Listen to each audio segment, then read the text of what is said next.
আজ একটি ফার্মের বর্ণনা না দিলেই নয়। ফার্মটি বাগেরহাট সদর উপজেলার বারুইপাড়া ইউনিয়নের উজলপুর গ্রামে অবস্থিত। ফার্মের যিনি মালিক মোহাম্মদ আব্দুর রাজ্জাক শেখ রাজা। এই ফার্মটি এমনই একটা ফার্ম যে ফার্মটি 2022 সালে প্রথমে সাইট সিলেকশন করে এখানে বাগদা চাষ করার জন্য স্থান নির্বাচন করা হয়।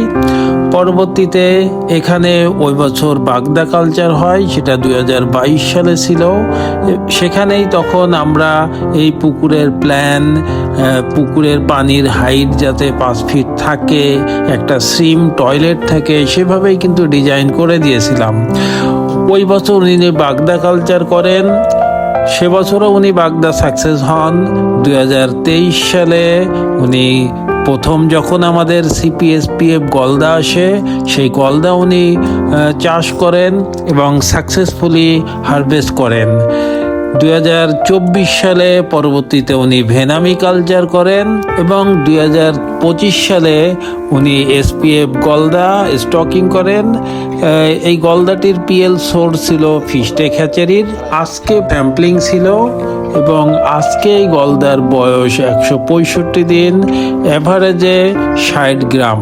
বলা বাহুল্য যে এই শীতেও কিন্তু উনি গ্রোথটা ঠিক রাখছেন, কারণ ওনার এইখানে পানির উচ্চতা 5 ফিটের উপরে সবসময় মেনটেন করেন। উনি নিয়মিত মিনারেলস প্রোবায়োটিক অ্যাপ্লিকেশন করেন। তো সেই ক্ষেত্রে যে দেখা যাচ্ছে যে 7 দিনের উনার কিন্তু অ্যাভারেজ গ্রোথ 2.5 গ্রাম, যেটা কিন্তু এখনকার পরিপ্রেক্ষিতে এটা সন্তোষজনক।